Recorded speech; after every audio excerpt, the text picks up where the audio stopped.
Elle a lavé des vêtements pendant 40 ans. À 69 ans, elle est devenue créatrice. Le brouillard matinal s'accrochait à la ruelle étroite, tandis qu'Emilia plongeait ses mains dans le bassin glacé d'eau savonneuse. Bon retour, et profitez de l'histoire. Ses articulations étaient craquelées, rouges et à vif. Des années de détergent et d'eau froide avaient rongé sa peau et ses rêves. Pendant 40 ans, elle avait lavé les vêtements des autres. Des robes en soie qui n'étaient pas les siennes, des costumes qui sentaient l'argent, des uniformes avec des noms brodés dessus, des noms qui inspiraient le respect, qui ouvraient des portes. Son nom, en revanche, n'était connu que de quelques personnes, et aucune ne s'en souvenait avec gentillesse. Chez elle, dans son petit appartement du 18e arrondissement de Paris, les murs de sa minuscule chambre suintaient d'humidité. L'odeur de linge humide et d'eau de javel ne quittait jamais ses doigts. Son lit était un mince matelas posé au sol, à côté de la machine à coudre que sa mère lui avait offerte avant de mourir. Cette vieille machine Singer était la seule chose qu'Emilia ait jamais aimée, hormis son fils, qui vivait maintenant loin d'elle, honteux de cette femme qui repassait et pliait encore les sous-vêtements d'inconnus. Un soir, Emilia ouvrit une enveloppe brune envoyée par son fils. Elle sourit. Peut-être une lettre, une photo de sa petite fille. Au lieu de cela, c'était une note dactylographiée. « Maman, arrête de m'écrire. Respecte ma nouvelle vie, s'il te plaît.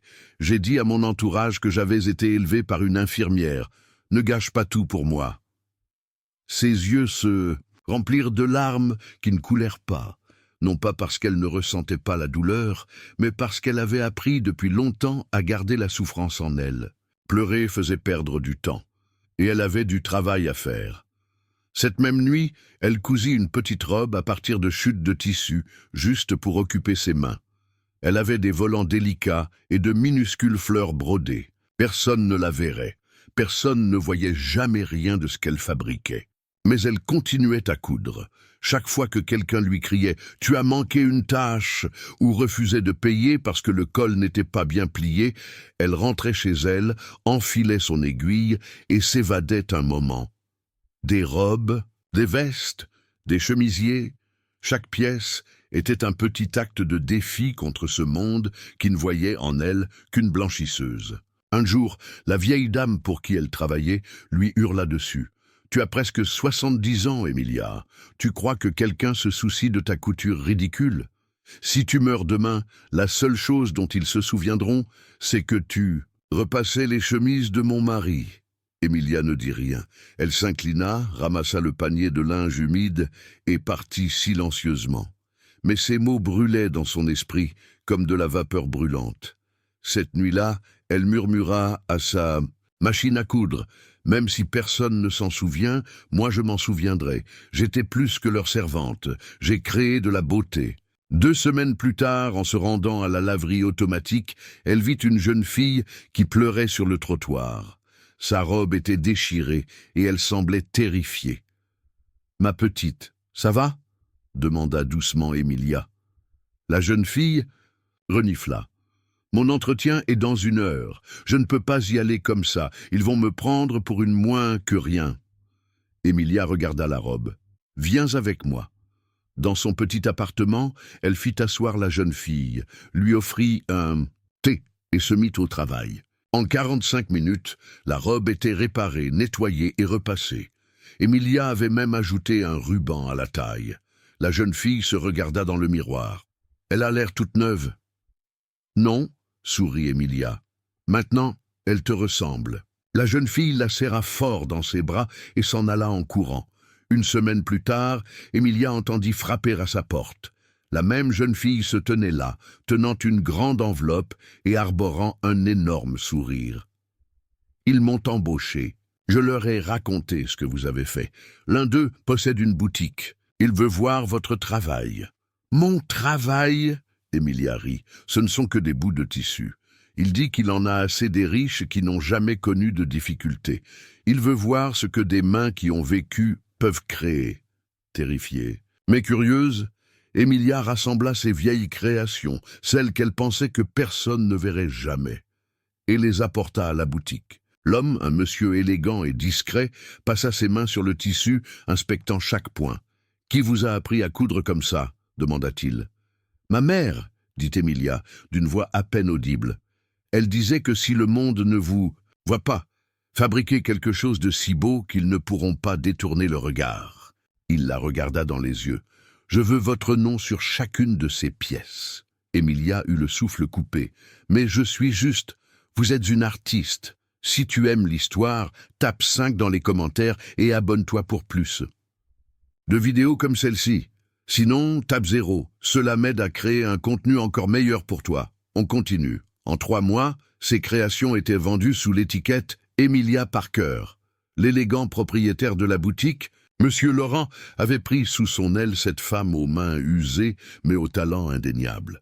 Pour la première fois de sa vie, Emilia avait son propre bureau, un petit espace dans l'arrière-boutique, mais avec une fenêtre qui donnait sur les toits de Paris, et, surtout, une plaque avec son nom sur la porte. « Je ne comprends toujours pas pourquoi vous avez choisi mes vêtements », confia-t-elle un jour à Laurent, alors qu'il préparait sa première petite collection. Il sourit, ajustant ses lunettes. « Parce que vos vêtements racontent une histoire, chaque point, chaque couture. On sent la vie qu'il y a derrière. Les gens en ont assez du parfait, du lisse. Vos créations ont une âme. » Emilia rougit. À presque 70 ans, elle se sentait comme une écolière. Ses mains criblées de crevasses travaillaient maintenant sur de la soie et du cachemire, les mêmes tissus qu'elle avait autrefois simplement lavés et repassés. La boutique commençait à attirer l'attention. Des clientes venaient de plus en plus nombreuses, charmées par ses vêtements qui semblaient avoir une histoire à raconter. Des journalistes de magazines de mode locaux avaient écrit de petits articles sur cette découverte tardive du monde de la création. Un soir, tandis qu'Emilia fermait la boutique, elle remarqua une femme élégante qui observait les vitrines. Quelque chose dans sa silhouette lui était familier. « Nous sommes fermés, mais vous pouvez revenir demain », dit poliment Emilia. La femme se retourna. C'était Madame Bertrand, l'une des clientes les plus difficiles pour qui Emilia avait lavé du linge pendant des années. « Emilia, c'est bien vous ?» La surprise dans sa voix était impossible à manquer. « On m'a parlé d'une nouvelle créatrice, extraordinaire. Je n'aurais jamais imaginé que c'était vous. » Emilia sentit son cœur se serrer, puis se redresser. Pour la première fois, elle ne baissa pas les yeux.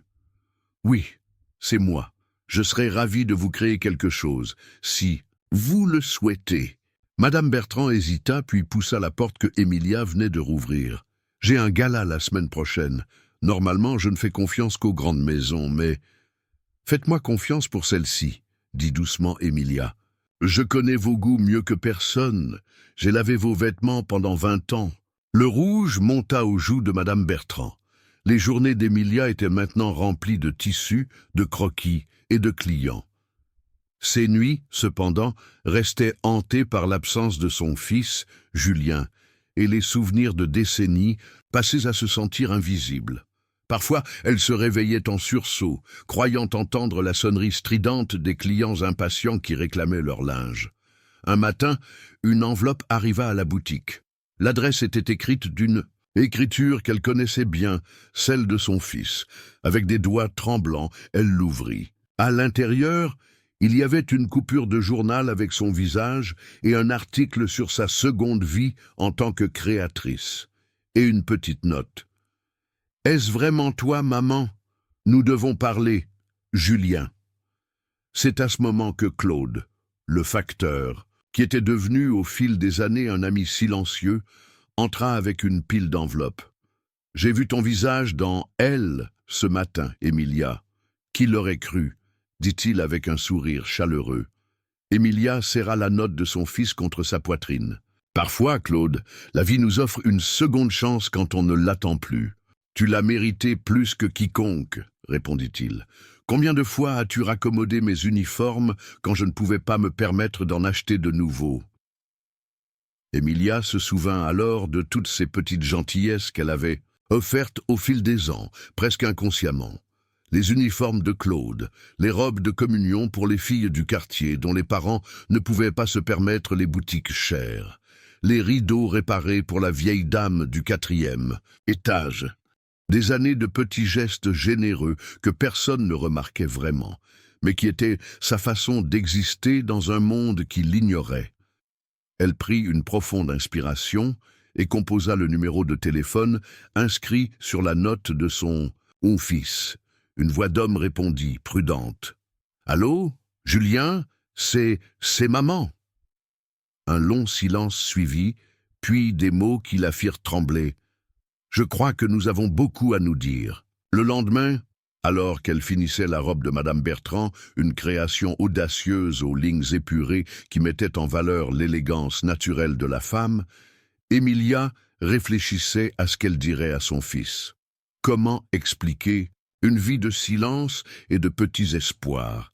Comment raconter ces 40 années passées dans l'ombre à rêver d'une lumière qu'elle n'espérait même plus voir? Le tintement de la clochette de la porte la tira de ses pensées. « Nous sommes fermés pour une urgence personnelle », commença-t-elle, puis sa voix s'étrangla. Il ressemblait à son père, avec ses mêmes yeux sombres et intenses. Mais il avait son sourire à elle, ce sourire qu'elle avait presque oublié posséder. Julien. Il se tenait là, dans son costume bien taillé, l'air mal à l'aise mais déterminé. À côté de lui, une petite fille d'environ 8 ans tenait sa main, regardant autour d'elle avec une curiosité enfantine. « Maman, je te présente Sophia, ta petite fille. » Emilia sentit ses jambes faiblir. Laurent apparut comme par magie à ses côtés, lui offrant une chaise. « Ce n'est pas comme ça que j'imaginais te retrouver, » dit Julien, la voix étranglée. « J'avais honte de dire que ma mère était femme de ménage, et maintenant je découvre que tu es cette créatrice dont tout le monde parle. » Nous voici arrivés au moment crucial. Pour la suite, laissez-vous emporter par l'histoire, mais surtout, dites-moi, ce qu'Emilia vit va vous surprendre. « Je suis toujours la même personne, » dit doucement Emilia, les larmes aux yeux, tendant une main hésitante vers la petite Sophia qui la regardait avec intensité. « Une femme qui a passé sa vie à nettoyer les tâches des autres. »« Non, » intervint Laurent avec fermeté, « tu es une artiste qui a enfin trouvé sa toile. » Sophia s'approcha soudainement d'Emilia, touchant du bout des doigts le tissu qu'elle tenait encore. « C'est toi qui fais les jolies robes ?» demanda-t-elle d'une voix claire. « Oui, ma chérie. Papa dit que tu faisais aussi des robes avant, mais que personne ne le savait. Pourquoi tu les cachais ?» La question, d'une simplicité enfantine, frappa Emilia en plein cœur. Pourquoi avait-elle caché son talent pendant tant d'années? Par peur? Par habitude de se faire petite, invisible? « Je ne les cachais pas vraiment, » répondit-elle doucement. « C'est juste que personne ne regardait. » Julien baissa les yeux, visiblement troublé. « Je ne regardais pas non plus, maman. J'étais trop occupé à avoir honte. » Laurent, sentant la tension, proposa d'emmener Sophia voir les belles étoffes dans l'arrière-boutique, laissant mère et fils face à face pour la première fois depuis des années. « Je ne t'en veux pas, » commença Emilia. « Tu voulais une vie meilleure, loin de notre pauvreté. Je comprends. »« Non, tu ne comprends pas, » répondit Julien, la voix tremblante. « J'ai rejeté la personne qui a sacrifié toute sa vie pour moi, qui a lavé les vêtements des autres pour que je puisse avoir les miens propres et bien repassés. J'ai nié ton existence parce que j'avais honte. Quelle sorte d'homme cela fait-il? De moi ?» Emilia observa cet homme élégant, éduqué, qui était son fils. Elle vit en lui toutes les heures de travail, tous les bains gelés, toutes les humiliations qu'elle avait endurées pour qu'il puisse étudier, réussir, s'élever. « Ça fait de toi un homme qui a eu peur, » dit-elle simplement. « La peur nous fait faire des choses terribles parfois. » Julien s'approcha et, hésitant d'abord, serra sa mère dans ses bras. C'était un geste maladroit, comme s'il avait oublié comment toucher cette femme qui l'avait porté. « J'ai vu ton visage dans ce magazine, » murmura-t-il, « et j'ai réalisé que pendant que je te reniais, tu devenais quelqu'un dont tout le monde parle. La honte a changé de camp. » « Je ne veux pas que tu aies honte, ni avant, ni maintenant, » répondit Emilia. « Je veux juste que tu sois dans ma vie, et que je puisse connaître Sophia. » À cet instant, la petite fille revint en courant, tenant dans ses mains un morceau de soie rose. « Grand-mère, monsieur Laurent dit que tu pourrais me faire une robe avec ça. » Grand-mère, ce mot qu'Emilia n'avait jamais espéré entendre. Elle sourit à travers ses larmes. Bien sûr, ma chérie, je vais te faire la plus belle robe que tu aies jamais vue. Ce soir-là, pour la première fois depuis des décennies, Emilia ne dîna pas seule. Laurent avait insisté pour les inviter tous dans un petit restaurant près de la boutique. Sophia, assise entre son père et sa grand-mère nouvellement découverte, parlait sans interruption de l'école, de ses amis, de sa collection de coquillages. Julien observait sa mère avec un mélange de remords et d'admiration. « Comment as-tu appris à dessiner comme ça ?» demanda-t-il finalement.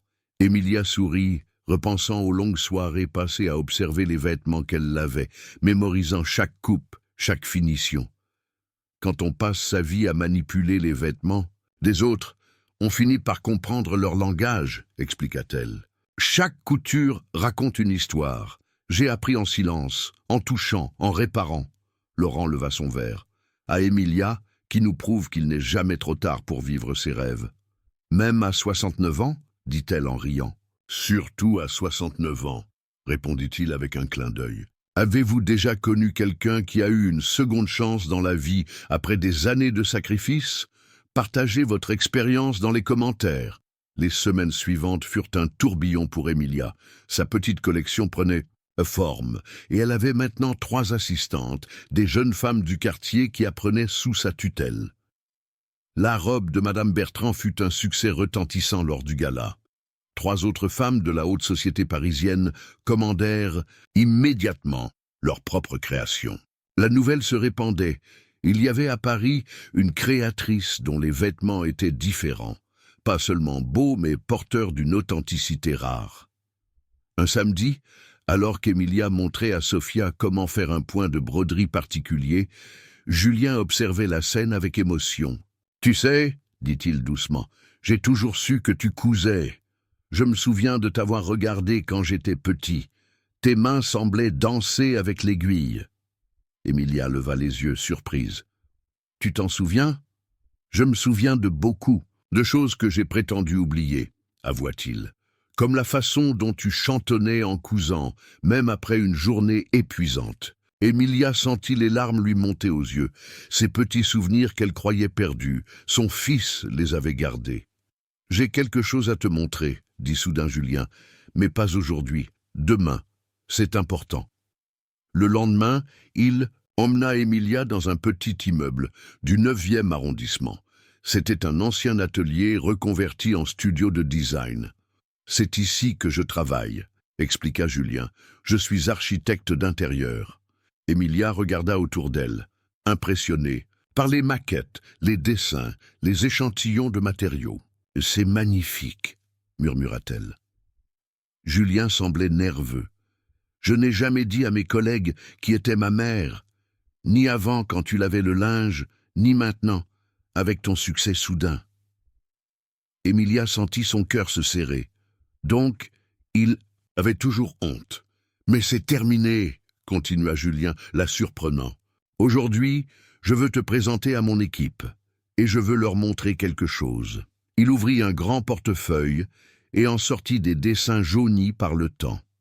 Emilia les reconnut immédiatement. C'étaient les petits croquis qu'elle faisait sur des bouts de papier il y a des années quand Julien était encore un enfant. « Tu les as gardés ?» souffla-t-elle, incrédule. « Tous !» confirma Julien. « Ils m'ont inspiré à devenir designer. Je regardais tes dessins et je me disais que si ma mère pouvait créer de telles merveilles avec presque rien, alors peut-être que je pourrais aussi apprendre à voir la beauté dans les espaces. » À cet instant, 3 jeunes gens entrèrent dans le studio, saluant Julien avec respect. « Voici mon équipe, » dit-il. Puis, avec une fierté évidente dans la voix, « Et voici ma mère, Emilia, une créatrice de mode extraordinaire dont je n'ai jamais eu le courage de vous parler. » Les jeunes gens s'approchèrent, curieux et impressionnés. L'un d'eux, une jeune femme, regarda les dessins que Julien tenait encore. « Ces lignes sont incroyables, » dit-elle avec admiration. « Elles ont une pureté, une économie de moyens. Ma mère les a dessinées il y a plus de 30 ans, » expliqua Julien, après des journées passées à laver et repasser le linge des autres. Elle n'avait pas de formation, pas de moyens, juste du talent et de la persévérance. Emilia, gênée par cette attention soudaine, tenta de changer de sujet. « Et toi, quels sont tes projets actuels ?» Julien hésita puis sourit. « En fait, nous travaillons sur un concept de boutique-atelier pour un client. Un espace où la création serait visible, où les clients pourraient voir les artisans travailler. » Il s'arrêta, semblant réaliser quelque chose. « En fait, c'est exactement ce dont ta boutique aurait besoin. Un lieu où les gens pourraient te voir créer, comprendre ton histoire. » Emilia sentit son cœur s'accélérer. L'idée de travailler avec son fils, de mêler leurs talents, semblait presque trop belle pour être vraie. « Tu crois que ce serait possible ?» demanda-t-elle, hésitante. « Bien sûr, » intervint l'un des jeunes designers. « Votre histoire est fascinante. Les gens adoreraient voir le processus créatif en action. Et puis, ajouta Julien avec un sourire taquin, ce serait une bonne façon pour moi de me rattraper pour toutes ces années perdues. Non. » Cette nuit-là, Emilia rentra chez elle dans un état d'euphorie tranquille. Sa vie prenait une tournure qu'elle n'aurait jamais imaginée. Elle avait retrouvé son fils, découvert une petite fille, et maintenant, la possibilité d'une collaboration professionnelle se dessinait. Mais au fond d'elle, une petite voix inquiète se faisait entendre. Et si tout cela n'était qu'un rêve éphémère? Si le succès soudain disparaissait aussi vite qu'il était venu? Si les gens se lassaient de la blanchisseuse devenue créatrice? Alors qu'elle s'apprêtait à se coucher, son téléphone sonna. C'était Laurent. « Emilia, prépare-toi à avoir le souffle coupé. Vogue Paris veut faire un article sur toi. Pas une simple mention, un article complet. » Vêtue d'une simple chemise de nuit, Emilia s'assit sur le bord de son lit, les jambes soudain faibles. « Vogue, tu plaisantes ?»« Pas du tout. Ils veulent ton histoire. La vraie. La blanchisseuse aux mains crevassées qui cache un génie créatif. Ils veulent des photos de toi au travail, des interviews. »« Mais Laurent, » protesta faiblement Emilia, « je ne suis pas... Je veux dire, je n'ai pas l'allure d'une créatrice de mode. » Le rire chaleureux de Laurent résonna au téléphone. « Mais c'est exactement ce qui te rend si fascinante.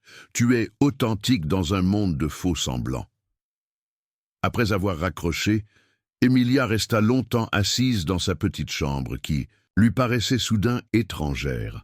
Sur une chaise reposait la robe en soie rose qu'elle avait commencé à coudre pour Sophia. Sur sa table de chevet, une photo encadrée de Julien enfant, celle qu'elle avait gardée cachée pendant toutes ces années de séparation. Et sur son mur, accroché avec une simple punaise, le premier article de journal qui parlait d'elle. 3 paragraphes seulement, mais qui avait changé sa vie. Ce qui va arriver ensuite va vous laisser sans voix. Accrochez-vous. Le jour de l'interview pour Vogue arriva trop vite au goût d'Emilia. Une équipe complète investit la boutique, photographe, assistant, maquilleur, et la journaliste, une femme élégante d'une 50aine d'années nommée Cécile. « Je veux que vous soyez à l'aise », expliqua Cécile en s'asseyant avec Emilia dans l'arrière-boutique. « Racontez-moi simplement votre histoire, comme vous la raconteriez à une amie. » Emilia hésita. Comment résumer 40 ans de silence et d'invisibilité? « J'ai commencé à laver le linge des autres à 19 ans, dit-elle finalement. Mon mari venait de nous abandonner, moi et mon petit garçon. Je n'avais pas de diplôme, pas de compétences particulières, juste mes mains et ma volonté de survivre. Au fil des heures, l'histoire d'Emilia se déploya. Les années de travail acharné, les humiliations quotidiennes, les rêves reportés, puis oubliés. La séparation douloureuse d'avec son fils, la solitude. Et enfin, cette rencontre fortuite qui avait tout changé. Ce qui me fascine, dit Cécile, c'est que vous n'avez jamais cessé de créer, même quand personne ne regardait. Pourquoi? La question prit Emilia au dépourvu. Elle réfléchit un moment. Parce que créer me rappelait que j'étais plus que mes circonstances, répondit-elle doucement. Quand je cousais, je n'étais plus la blanchisseuse invisible. J'étais juste moi. Cécile sourit, visiblement touchée. Vous savez que votre histoire va inspirer des milliers de femmes qui se sentent invisibles? Emilia secoua la tête, incrédule. Je ne suis pas un modèle. J'ai accepté l'invisibilité pendant trop longtemps. Ou peut-être, suggéra Cécile, avez-vous simplement attendu le bon moment pour émerger, comme un papillon qui prend son temps dans le cocon. Tandis que les photographes installaient leur équipement, Laurent prit Emilia à part. « J'ai une surprise pour toi », annonça-t-il les yeux brillants. « Une grande chaîne de magasins veut distribuer certaines de tes créations. Pas toutes, juste une ligne spéciale, accessible à plus de femmes. » Emilia fronça les sourcils. « Mes vêtements sont faits à la main, avec soin. Je ne peux pas produire en masse. » « Bien sûr. »« Que non !» la rassura Laurent. « L'idée est de créer une collection capsule, en édition limitée. Tu superviserais tout. C'est une chance incroyable d'atteindre plus de femmes, de partager ton art au-delà de notre petite boutique. » Emilia sentit le doute l'envahir. Tout allait si vite. D'un côté, c'était une opportunité extraordinaire. De l'autre, elle craignait de perdre ce qui rendait son travail spécial. Cette attention personnelle, ces heures passées à perfectionner chaque détail. « Je dois y réfléchir, » dit-elle finalement. Plus tard ce jour-là, alors que l'équipe de Vogue rangeait son matériel, Julien arriva avec Sophia. La petite fille courut vers sa grand-mère, admirant les lumières et les appareils photo. « Grand-mère, tu vas être dans un magazine ?» demanda-t-elle avec excitation. « Il semblerait, » répondit Emilia, encore étonnée par cette réalité. Julien s'approcha de sa mère, un dossier sous le bras. « J'ai travaillé toute la nuit sur des plans pour ton atelier boutique, » dit-il avec enthousiasme. « Si tu es d'accord, bien sûr. » Emilia regarda son fils, cet homme talentueux qui voulait maintenant partager son succès avec elle. Comment aurait-elle pu imaginer, il y a encore quelques mois, qu'ils en seraient là? « Montre-moi », dit-elle simplement. Les plans étaient magnifiques. Julien avait imaginé un espace lumineux et ouvert, où l'atelier de couture serait visible depuis la boutique. Séparés par une simple paroi de verre, les clients pourraient ainsi observer le processus créatif tout en faisant leurs achats. « L'idée, » expliqua Julien, « c'est de montrer ce que personne ne voit habituellement, le travail des mains, la transformation du tissu, la naissance d'un vêtement. Ton histoire est l'âme de cette boutique, maman. » Emilia sentit son cœur se gonfler de fierté. « C'est parfait, » murmura-t-elle, « mais je ne sais pas si je peux me permettre. » « C'est déjà financé, » intervint Laurent qui s'était approché silencieusement. « Les précommandes pour ta collection ont été, disons, au-delà de nos espérances, et j'ai quelques investisseurs qui seraient honorés de participer à cette aventure. » Sophia tirait la manche d'Emilia. « Est-ce que je pourrais avoir mon propre petit bureau pour apprendre à coudre comme toi ?» Emilia se pencha pour embrasser sa petite fille. « Bien sûr, mon cœur, tu auras ton propre espace créatif. » Cette nuit-là, rentrée dans son petit appartement, Emilia ne parvint pas à trouver le sommeil. Tant de changements, si rapidement. Une partie d'elle craignait encore que tout cela ne soit qu'un rêve, qu'elle se réveillerait les mains plongées dans l'eau froide, à laver les chemises de M. Bertrand. Elle se leva et s'approcha de sa vieille machine à coudre Singer, celle qui l'avait accompagnée pendant toutes ces années de solitude et de travail. Ses doigts caressèrent le métal usé, comme on caresse le visage d'un vieil ami. « Nous avons fait du chemin, toi et moi, » murmura-t-elle. Puis elle prit un morceau de tissu et commença à coudre. Non pas pour une commande ou un projet, mais simplement pour le plaisir de sentir le tissu glisser sous ses doigts, d'entendre le ronronnement familier de la machine. C'était sa méditation, son ancrage dans un monde qui tournait soudain trop vite. Les semaines suivantes furent un tourbillon d'activités. La parution de l'article dans Vogue déclencha une avalanche d'intérêt pour Emilia Parker.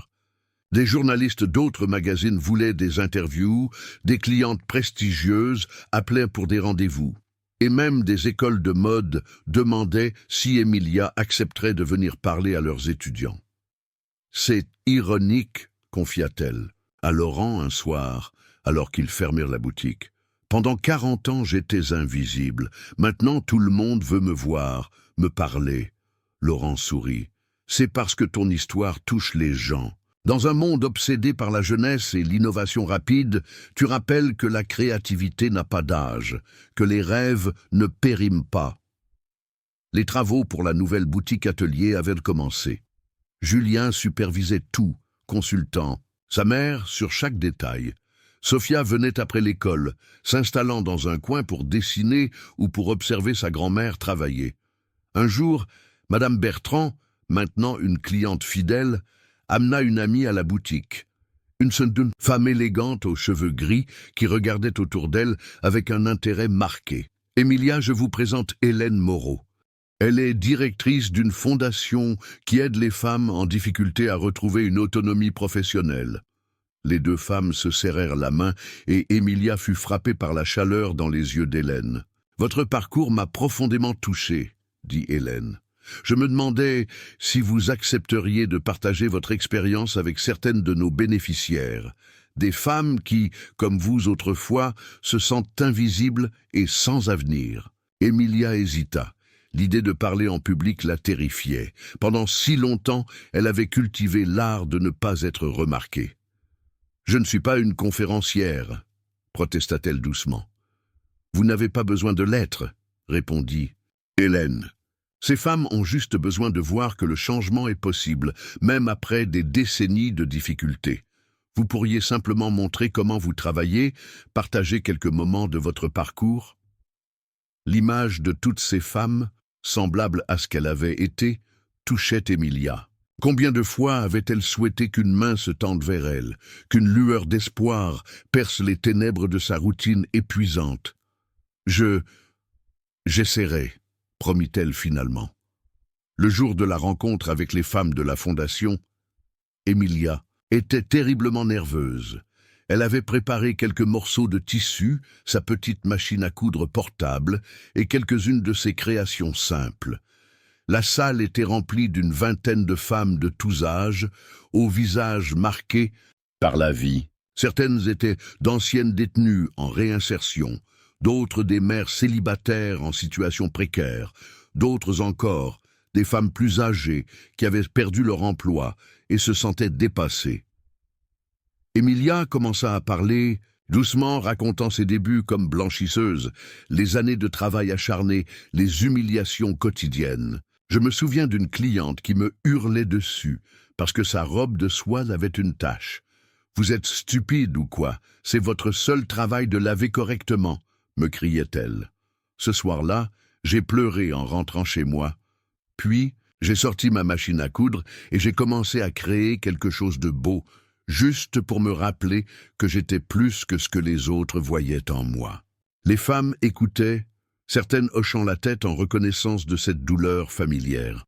Puis Emilia sortit ses tissus et commença à montrer comment elle travaillait. Ses mains, encore marquées par des décennies de travail dur, elle dansait avec l'aiguille et le fil. « La beauté peut naître même des mains les plus usées, » dit-elle doucement. « Nos cicatrices ne sont pas notre définition, elles sont simplement la preuve que nous avons survécu. » Une jeune femme leva timidement la main. « Mais comment avez-vous continué à croire en vous quand personne d'autre ne croyait en vous ?» La question frappa Emilia en plein cœur. Avait-elle vraiment cru en elle-même pendant toutes ces années, ou avait-elle simplement continué, un jour après l'autre, avec cette petite flamme créative comme seule compagnie? « Je ne sais pas si j'ai toujours cru en moi, » admit-elle honnêtement, « mais j'ai toujours cru en la beauté que je pouvais créer. Et parfois, c'est suffisant pour continuer jusqu'à ce que quelqu'un d'autre voie cette beauté aussi. » À la fin de la session, plusieurs femmes s'approchèrent pour toucher les vêtements, pour poser des questions sur les techniques.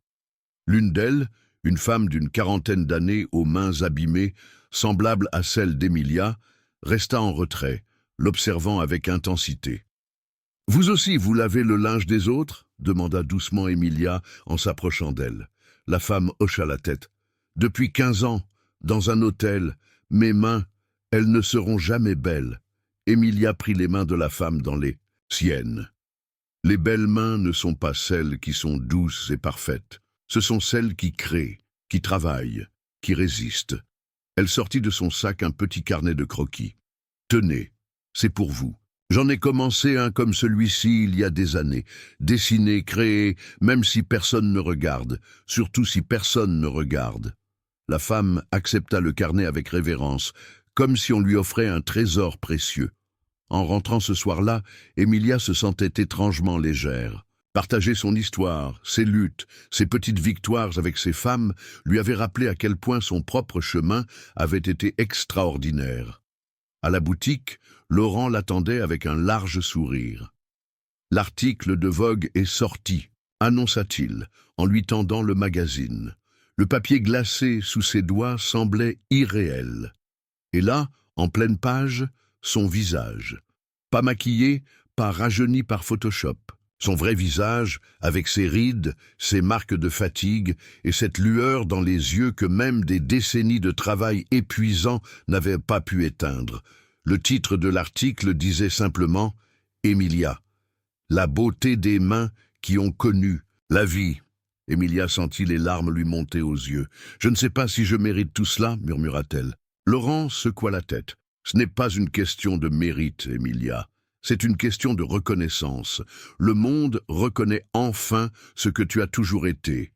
Une artiste extraordinaire. » Quelques jours plus tard, alors que les travaux de la nouvelle boutique atelier touchaient à leur fin, Julien invita sa mère à dîner. Il semblait nerveux, jouant avec sa serviette, évitant son regard. « Qu'y a-t-il, mon fils ?» demanda finalement Emilia. Julien prit une profonde inspiration. « J'ai quelque chose à te demander, quelque chose d'important. » Il sortit une petite boîte de sa poche et la posa sur la table. Intriguée, Emilia l'ouvrit. À l'intérieur se trouvait une clé. « C'est la clé de mon appartement », expliqua Julien. « De notre appartement, Sophia et moi, nous voudrions que tu viennes vivre avec nous. » Emilia sentit son cœur s'arrêter un instant. « Vivre avec vous ?»« Oui, » confirma Julien. « L'appartement est grand. Tu aurais ton propre espace. Sophia serait tellement heureuse. Et moi aussi, maman. Je veux rattraper le temps perdu. » Emilia regarda la clé, brillante et pleine de promesses. Une partie d'elle désirait ardemment accepter, être enfin avec sa famille, s'endormir chaque soir, en sachant que les personnes qu'elle aimait étaient de l'autre côté du mur.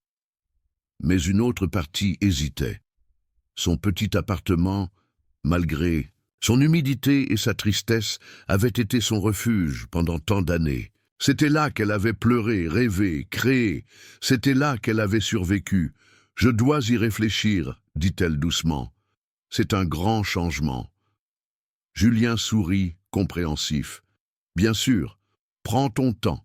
La clé est à toi, quand tu seras prête. » Emilia mit la clé dans son sac, sentant son poids comme une promesse d'avenir. Ce soir-là, en rentrant dans son petit appartement, elle regarda autour d'elle avec des yeux neufs. Les murs qui avaient été témoins de tant de solitude. La fenêtre par laquelle elle avait regardé la vie passer pendant des décennies. La petite table où elle avait mangé seule, soir après soir. Et au milieu de cette modeste pièce, sa fidèle machine Singer, témoin silencieux de ses nuits de création secrète. Pourrait-elle vraiment quitter cet endroit, laisser derrière elle non seulement un appartement, mais une partie de son identité ? Sur sa table de chevet, le magazine Vogue était ouvert à son article. À côté, la photographie de son fils et sa petite fille, souriant et plein d'espoir. Ce qui va arriver prochainement va vous étonner. La suite est incroyable. Le grand jour de l'ouverture de la nouvelle boutique atelier arriva enfin. Emilia Parker s'installait dans un espace magnifique, conçu avec amour par Julien et son équipe. Les grandes fenêtres laissaient entrer la lumière naturelle, illuminant les étoffes colorées et les créations délicates. L'atelier, visible depuis l'espace de vente, avait été aménagé avec plusieurs postes de travail. Emilia avait passé la nuit à finaliser une pièce spéciale pour l'inauguration, une robe inspirée de celle qu'elle avait créée pour la jeune fille dont la rencontre avait changé sa vie. Simple mais élégante, avec des détails brodés à la main qui racontaient, pour qui savait regarder, l'histoire d'une femme qui avait émergé de l'ombre. La boutique était pleine à craquer. Des journalistes, des clientes fidèles, des curieux, attiré par l'histoire extraordinaire de cette blanchisseuse devenue créatrice sur le tard. Sophia, vêtue d'une robe spécialement conçue par sa grand-mère, accueillait les invités avec une assurance touchante pour son jeune âge. Laurent, élégant dans son costume gris, se tenait près d'Emilia, une présence rassurante dans ce tourbillon d'activités. « Nerveuse ?» demanda-t-il doucement. « Terrifiée !» avoua Emilia avec un petit rire. « Je n'ai jamais été au centre de l'attention comme ça. »« Tu mérites chaque seconde de cette reconnaissance, » répondit-il en serrant brièvement sa main. Soudain, un mouvement près de la porte attira l'attention d'Emilia. Son cœur fit un bond dans sa poitrine. Là, regardant timidement autour d'elle, se tenaient plusieurs des femmes qu'elle avait rencontrées à la fondation. Elles avaient l'air mal à l'aise, clairement pas habituées à ce genre d'événements mondains. Emilia s'excusa auprès d'eux. Laurent et se dirigea vers elle, les bras ouverts. « Vous êtes venus » s'exclama-t-elle avec chaleur. « Madame Moreau nous a invités » expliqua l'une d'elles. « Elle a dit que c'était important pour nous de voir la suite de votre histoire. » Emilia les conduisit à travers la boutique, leur montrant les différentes créations, expliquant les techniques, partageant de petites anecdotes. Leur présence lui rappelait d'où elle venait, ancrant ce moment de triomphe dans la réalité de son parcours. Julien s'approcha, accompagné d'un homme distingué qu'Emilia ne connaissait pas. « Maman, je te présente Monsieur Grandjean. Il est directeur d'une école de mode. Il aimerait te parler d'un projet. » Intriguée, Emilia salua le nouveau venu qui lui serra la main avec respect. « Madame Emilia, votre parcours est extraordinaire, commença-t-il, et votre talent encore. Place ! Nous aimerions créer un programme spécial à l'école destiné à des personnes qui, comme vous, ont un talent brut, mais n'ont jamais eu accès à une formation traditionnelle. » Emilia cligna des yeux, surprise. « Un programme ? » ?»« Oui, » confirma Monsieur Grandjean, « et nous aimerions qu'il porte votre nom.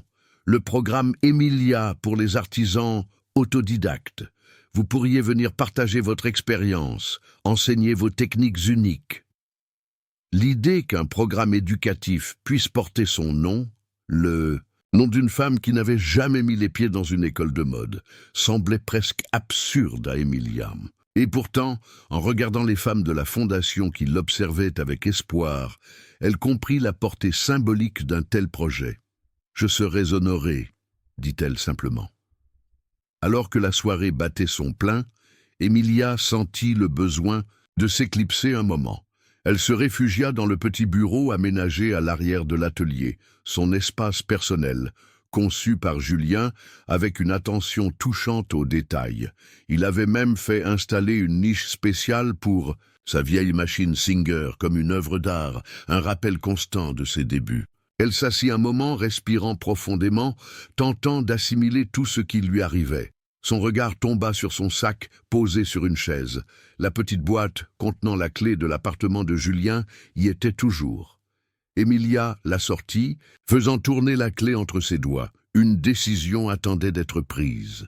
Un léger coup à la porte interrompit ses réflexions. C'était Claude, son vieil ami facteur venu spécialement pour l'inauguration. « Claude, tu es venu !» s'exclama-t-elle, genuinely heureuse. « Je n'aurais manqué ça pour rien au monde », répondit-il avec un sourire chaleureux. « Je me souviens encore du jour où tu as réparé mon uniforme déchiré il y a 20 ans. Tu as passé des heures dessus, alors que tu étais épuisé après ta journée. » Emilia sourit à ce souvenir. C'était 3 points de suture, pas une opération à cœur ouvert. « Pour moi, c'était important, » insista Claude. « Tu as toujours pris soin des autres, Emilia, même quand personne ne prenait soin de toi. » La simplicité de cette observation toucha Emilia plus profondément qu'elle ne l'aurait cru possible. Oui, elle avait passé sa vie à prendre soin des autres, de leurs vêtements, de leur apparence, de leurs petits problèmes quotidiens, sans reconnaissance, sans attente de retour. Et maintenant, continua Claude, le monde prend enfin soin de toi. C'est justice. Emilia regarda la clé qu'elle tenait encore. Prendre soin des autres. Être prise en soin. N'était-ce pas le plus beau des cycles à compléter? Claude, dit-elle doucement, je crois que j'ai pris ma décision. De retour dans la boutique, Emilia chercha Julien du regard. Elle le trouva près de la vitrine principale, en grande conversation avec Laurent et Monsieur Grandjean. « Julien, dit-elle en s'approchant, j'ai quelque chose à te dire. » Son fils se tourna vers elle, attentif. Emilia sortit la clé de sa poche et la lui tendit. « Je n'en aurai pas besoin, dit-elle doucement, parce que j'ai une meilleure idée. Avez-vous déjà connu quelqu'un qui a complètement transformé sa vie et donné de l'espoir aux autres? Partagez votre expérience dans les commentaires. » Le visage de Julien se décomposa. « Tu ne veux pas venir vivre avec nous ?» Emilia sourit, serrant la main de son fils. « Ce n'est pas ça. J'aimerais que vous veniez vivre avec moi, dans un nouvel endroit, pour nous trois. » Elle expliqua alors son idée. Utiliser une partie des bénéfices de la boutique pour acheter un appartement près du nouvel atelier, assez grand pour eux trois, mais aussi pour accueillir un petit atelier personnel où elle pourrait continuer à créer même les jours de repos. Et qu'ajouta-t-elle, j'aimerais utiliser mon ancien appartement pour en faire un lieu d'apprentissage pour les femmes de la fondation. Un endroit où elles pourraient venir apprendre à coudre, à créer, à reprendre confiance en elles. Laurent, qui écoutait la conversation, hocha la tête avec approbation. C'est une idée magnifique, Emilia. Une façon de boucler la boucle. Julien serra sa mère dans ses bras, visiblement ému. Tu ne cesseras jamais de m'étonner, maman. Pendant toutes ces années où je t'ai rejeté, tu n'as jamais cessé de donner. C'est ce qui me définit, répondit simplement Emilia. Pas le fait d'avoir été invisible, mais le fait d'avoir toujours créé, toujours partagé, même quand personne ne regardait. Cette nuit-là, après la fermeture de la boutique, Emilia resta un moment seule dans le nouvel atelier. Elle s'approcha de sa machine à coudre Singer, installée à la place d'honneur, et passa ses doigts sur le métal usé. « Nous avons réussi », murmura-t-elle. « Contre toute attente, nous avons réussi. » Les mois qui suivirent furent un tourbillon d'activités. La boutique atelier connaissait un succès retentissant. Les créations d'Emilia, portées par des femmes de tous âges et de tous horizons, commençaient à être reconnues pour leur élégance simple et leur qualité exceptionnelle. Le programme à l'école de mode avait débuté, accueillant une douzaine d'élèves, venus d'horizons non traditionnels, d'anciennes détenues, des femmes sans domicile fixe en réinsertion, des mères célibataires sans formation. Emilia y consacrait une journée par semaine, partageant son savoir-faire et, plus important encore, son histoire. Son ancien appartement avait été transformé en un petit centre d'apprentissage où les femmes de la fondation venaient régulièrement. Emilia y passait chaque samedi, enseignant les bases de la couture, écoutant les histoires de ces femmes qui, comme elle autrefois, luttaient pour leur dignité dans un monde qui les rendait invisibles. Le nouvel appartement qu'elle partageait avec Julien et Sophia était rempli de lumière et de rire, une expérience totalement nouvelle pour Emilia, qui avait vécu si longtemps dans le silence et la solitude. Un jour, alors qu'elle travaillait dans l'atelier sur une nouvelle collection, Laurent s'approcha avec un grand sourire. « J'ai une nouvelle qui devrait te plaire », annonça-t-il. « Tu te souviens de cette jeune fille, celle dont la robe déchirée a tout commencé ?» Emilia hocha la tête. Comment pourrait-elle l'oublier? Elle vient de terminer ses études de design et cherche un stage. J'ai pensé que tu voudrais peut-être la rencontrer.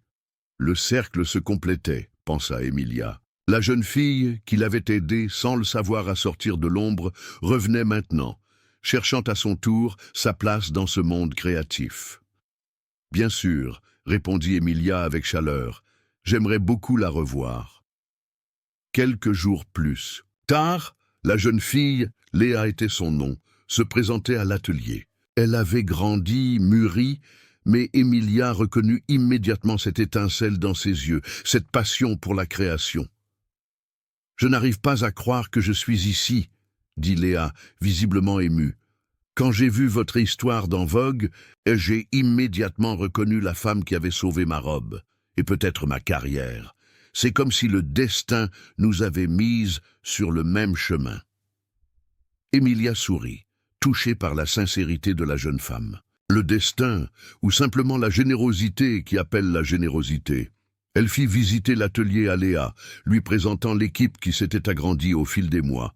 3 assistantes travaillaient désormais à temps plein, chacune apportant sa touche personnelle aux créations de la maison Emilia Parker.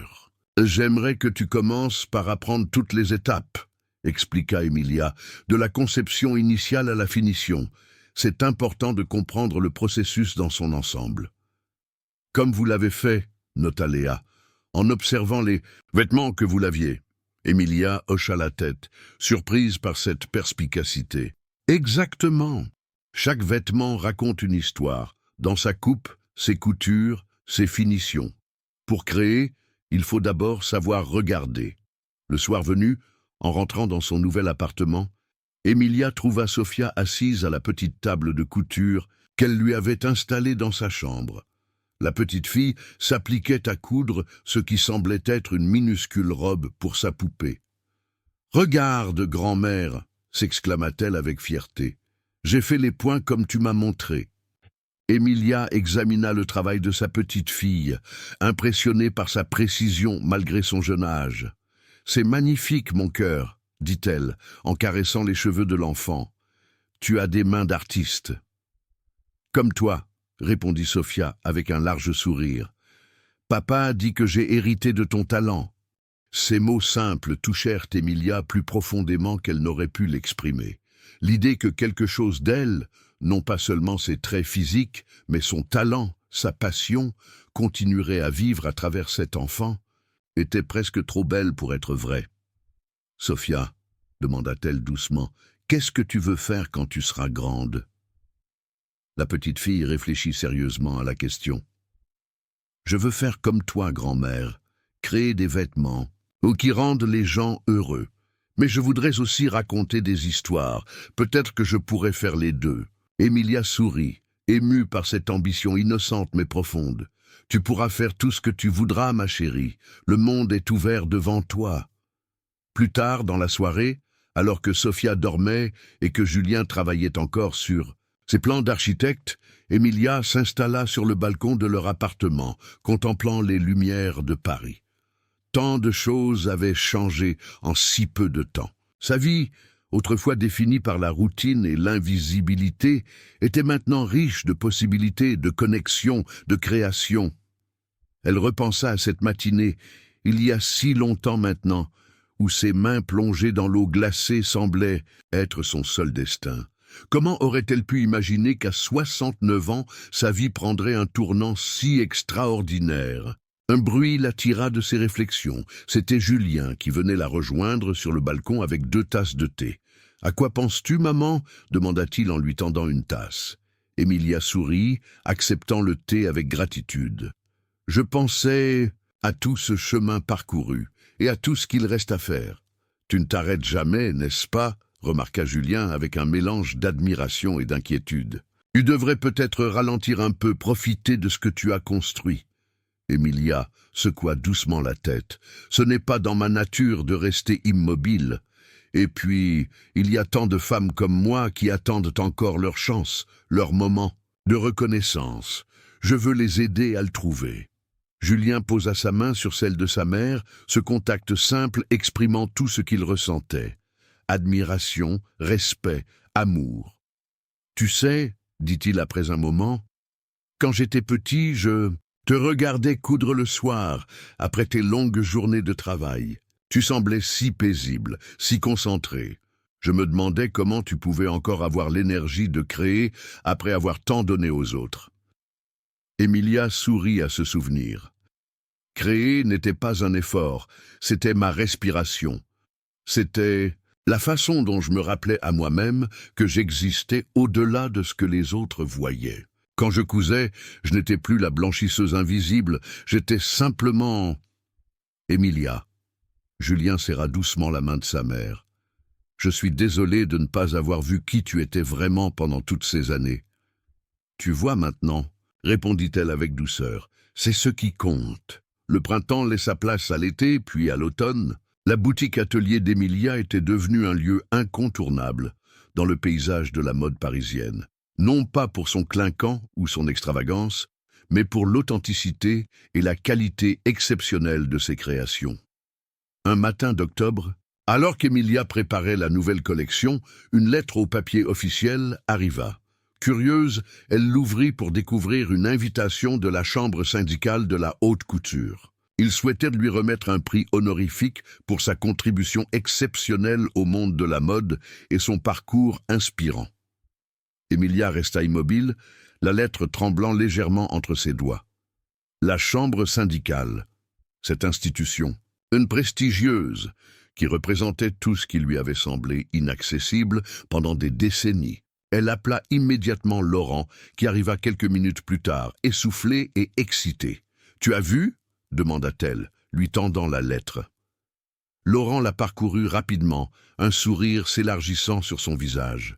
« C'est extraordinaire. Emilia, une reconnaissance ultime de ton talent. » Emilia secoua doucement la tête, encore incrédule. « Je n'aurais jamais imaginé, moi, une simple blanchisseuse, une artiste, » corrigea fermement Laurent. Une créatrice visionnaire qui a su transformer des décennies d'observations silencieuses en une expression unique et puissante. La cérémonie de remise des prix devait avoir lieu dans un mois, lors d'une soirée de gala réunissant les plus grands noms de la mode française. Emilia commença immédiatement à travailler sur ce qu'elle porterait, une robe simple mais élégante, inspirée des vêtements qu'elle avait confectionnés en secret pendant toutes ces années d'obscurité. Un après-midi, alors qu'elle finalisait son dessin, Léa, sa jeune stagiaire, s'approcha timidement. « Madame Emilia, commença-t-elle, j'ai pensé à quelque chose pour la cérémonie. » Intriguée, Emilia leva les yeux de son croquis. « Oui, ma chérie. Et si vous portiez non pas une seule création, mais plusieurs, une sorte de chronologie vestimentaire de votre parcours ?» L'idée était audacieuse mais fascinante. Emilia réfléchit, imaginant déjà comment elle pourrait raconter son histoire à travers les vêtements, depuis le tablier simple qu'elle portait pour laver le linge jusqu'à ses créations les plus récentes. « C'est brillant, Léa, » dit-elle finalement, « mais je ne pourrais pas changer plusieurs fois pendant la cérémonie. »« Non, » confirma Léa avec un sourire excité, « mais nous pourrions créer une mini-collection portée par différentes femmes, chacune représentant une étape de votre parcours. Des femmes de tous âges, de toutes tailles, de tous horizons, comme celle dont vous avez lavé les vêtements, comme celle que vous habillez maintenant. » L'idée prit racine dans l'esprit d'Emilia. Une façon de rendre hommage non seulement à son propre parcours, mais à toutes ces femmes invisibles qui, comme elle autrefois, travaillaient dans l'ombre. Le projet mobilisa toute l'équipe pendant les semaines qui suivirent. Emilia sélectionna 7 femmes pour représenter les différentes étapes de sa vie. Des femmes de la fondation, des clientes fidèles, et bien sûr Sophia, qui insista pour faire partie de ce moment spécial. La veille de la cérémonie, alors qu'Emilia finalisait les derniers ajustements sur sa propre tenue, Julien arriva à l'atelier avec une petite boîte. « J'ai quelque chose pour toi, maman, » dit-il en la lui tendant. Curieuse, Emilia ouvrit la boîte pour découvrir un délicat bracelet en argent. Y étaient suspendus de minuscules charmes représentant les étapes de sa vie. Une petite machine à coudre, un dé à coudre, une paire de ciseaux et enfin, un cœur. « Pour que tu te souviennes toujours d'où tu viens, » expliqua Julien, « et de tout l'amour que tu as mis dans chaque point de couture, même quand personne ne regardait. » Emilia sentit les larmes lui monter aux yeux. Ce petit bijou résumait si parfaitement son parcours, sa persistance silencieuse, sa créativité obstinée. « C'est le plus beau cadeau que j'ai jamais reçu, » murmura-t-elle en serrant son fils dans ses bras. Le soir du gala arriva enfin. La salle était remplie de l'élite de la mode française, créateurs renommés, journalistes influents, célébrités élégantes. Emilia, vêtue d'une robe simple mais magnifiquement coupée, dans un tissu bleu profond, se tenait légèrement en retrait, observant ce monde qui lui avait si longtemps semblé inaccessible. Laurent, fidèle à son habitude, restait à ses côtés, lui présentant les personnes importantes, la guidant dans ce labyrinthe social avec patience et gentillesse. Le moment de la remise des prix approchait. Juste avant de monter sur scène, Emilia rassembla ses 7 modèles, ces femmes qui allaient représenter les étapes de son parcours. Elles formaient un groupe étonnamment diversifié, une ancienne détenue réinsérée grâce au programme de la Fondation, une avocate qui avait été sa première cliente officielle, une jeune étudiante en mode, Léa bien sûr, 2 femmes de la Fondation aux mains aussi abîmées que les siennes, et enfin Sophia, rayonnante dans sa petite robe d'inspiration vintage. « Merci », dit simplement Emilia. « Grâce à vous, mon histoire complète sera visible ce soir. » Lorsque son nom fut appelé, Emilia monta sur scène, suivie de ses 7 modèles qui se placèrent en demi-cercle derrière elle. Le public, d'abord surpris par cette mise en scène inhabituelle, se tut, attentif. Le président de la chambre syndicale lui remit le prix, une élégante statuette représentant une aiguille et un fil formant un cœur. Puis, Emilia prit la parole, sa voix douce mais assurée résonnant dans la salle silencieuse. « Pendant 40 ans, commença-t-elle, j'ai été invisible. Je lavais les vêtements des autres, je touchais la soie que d'autres porteraient, je repassais des robes pour des galas auxquels je ne serais jamais invitée. » Elle fit un geste vers les femmes derrière elle, expliquant brièvement ce que chacune représentait, depuis ses débuts comme blanchisseuse jusqu'à son émergence comme créatrice reconnue. « Je ne suis pas ici ce soir pour célébrer seulement mon parcours, » continua-t-elle. « Je suis ici pour toutes les femmes qui restent, dans l'ombre, dont les mains craignent, réparent, nettoient sans reconnaissance. Pour toutes celles qui, comme moi autrefois, cousent dans le silence de leur petite chambre, rêvant d'un jour où quelqu'un verra enfin leur talent. » Le silence dans la salle était palpable, les visages attentifs, certains visiblement émus. « Ce prix, » conclut Emilia en levant la statuette, « est pour elle, pour nous rappeler que le talent peut se cacher dans les endroits les plus inattendus et que parfois, il suffit d'un regard bienveillant pour le faire émerger. » Les applaudissements qui suivirent étaient assourdissants. Des femmes et des hommes se levèrent, offrant une standing ovation à cette femme de 69 ans qui avait défié toutes les conventions, toutes les attentes. En descendant de scène, entourée de ses modèles, Emilia aperçut au premier rang une figure familière. C'était la vieille dame pour qui elle avait travaillé pendant tant d'années, celle qui lui avait crié un jour qu'elle ne serait jamais rien de plus qu'une blanchisseuse. Madame Bertrand applaudissait, les larmes aux yeux. Leurs regards se croisèrent brièvement. Pas de rancœur, pas de triomphalisme, juste une reconnaissance silencieuse de l'extraordinaire trajectoire de la vie. Plus tard dans la soirée, alors que les festivités battaient leur plein, Emilia s'éclipsa un moment sur la terrasse, ayant besoin d'air et de calme. Elle contempla les lumières de Paris, cette ville qui avait été témoin de ses luttes et qui célébrait maintenant son succès. Une voix douce l'interrompit dans ses réflexions. « C'est une belle nuit, n'est-ce pas ?» C'était Laurent qui la rejoignait avec 2 coupes de champagne. Il lui en tendit une, puis leva la sienne pour un toast. « À toi, Emilia, à ton courage, à ta persévérance, à ton talent extraordinaire, et à toutes ces années à venir remplies de création et de joie. » Emilia sourit, touchée par ce toast sincère. « Et à toi, Laurent, sans ta foi en moi, je serais encore en train de laver le linge des autres. » Ils sirotèrent leur champagne en silence, contemplant la ville endormie. Puis Laurent se tourna vers elle, une expression sérieuse sur le visage. « J'ai quelque chose à te demander, Emilia, quelque chose que j'ai voulu te demander depuis un moment déjà. » Le cœur d'Emilia fit un bond dans sa poitrine. À 69 ans, elle se sentait soudain comme une jeune fille, anticipant des mots qu'elle n'avait jamais espéré entendre. « Je me demandais, continua Laurent, si tu accepterais que nous devenions partenaires officiels. Pas seulement pour la boutique, mais pour tout le reste aussi. » Emilia le regarda, surprise mais touchée au plus profond d'elle-même. Cet homme élégant et cultivé, qui aurait pu choisir n'importe quelle femme plus jeune, plus sophistiquée, la choisissait, elle, avec ses mains abîmées et son passé de blanchisseuse. « Tu es sûre ?» demanda-t-elle doucement. « Je ne suis pas exactement ce qu'on attendrait d'une... » Laurent l'interrompit gentiment. Tu es exactement ce que j'ai attendu toute ma vie, Emilia.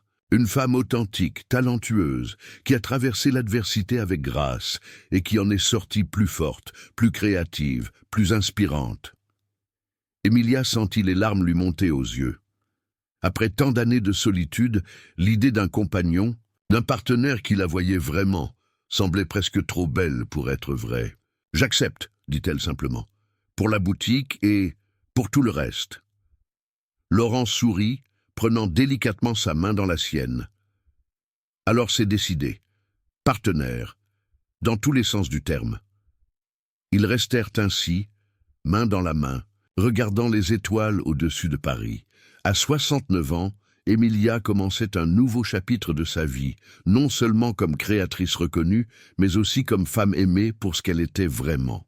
Le lendemain matin, les journaux étaient remplis d'articles sur la cérémonie. Emilia Parker, la Cendrillon de la mode française, titrait l'un d'eux.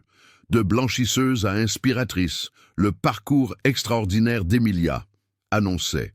Un autre, mais l'article qui toucha le plus Emilia était celui d'un petit journal local, écrit par une jeune journaliste qui avait pris le temps de s'asseoir avec elle après la cérémonie. Le titre était simple, « Les mains qui racontent ». Une vie. L'article ne parlait pas seulement de mode ou de succès tardif. Il racontait les années d'invisibilité, les petits actes de gentillesse qu'Emilia avait semés au fil des décennies, sa façon de transformer la souffrance en beauté à travers ses créations. Les vêtements d'Emilia ne sont pas seulement beaux, concluait l'article.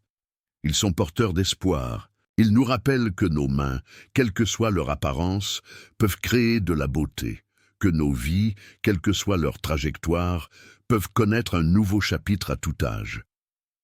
Assise dans son atelier, entourée de tissus et de fils, Emilia sentit une paix profonde l'envahir. Sa vie avait pris un tournant extraordinaire, mais au fond, elle était restée fidèle à elle-même. Cette femme qui, même dans les moments les plus sombres, avait continué à créer, à rêver, à espérer. Sophia entra en courant, brandissant un dessin coloré. « Regarde, grand-mère, j'ai dessiné ta prochaine collection. » Emilia examina le dessin enfantin avec attention et respect. « C'est magnifique, ma chérie.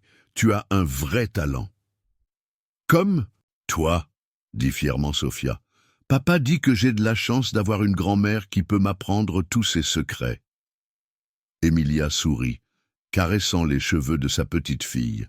« Le plus grand secret, dit-elle doucement, c'est de ne jamais cesser de créer, même quand personne ne regarde. C'est dans ces moments-là que naît la vraie beauté. » Sophia hocha solennellement la tête, absorbant cette sagesse avec le sérieux d'une enfant qui comprend intuitivement l'importance des mots. « Et maintenant, » continua Emilia en sortant un petit morceau de tissu, « laisse-moi te montrer comment broder ces fleurs dont je t'ai parlé, celles que ma mère m'a apprises quand j'avais ton âge. » Ainsi, dans la lumière douce de l'atelier, les mains vieillies d'Emilia guidaient les petites mains de Sophia, transmettant non seulement des techniques, mais aussi une philosophie de vie, celle d'une femme qui avait lavé les vêtements des autres pendant 40 ans et qui, à 69 ans, était enfin devenue la créatrice qu'elle avait toujours été au fond d'elle-même. Félicitations, tape 9 dans les commentaires pour me montrer que tu es resté jusqu'à la fin. Avec moi. Merci d'avoir regardé et à demain pour une nouvelle histoire sur cette même chaîne.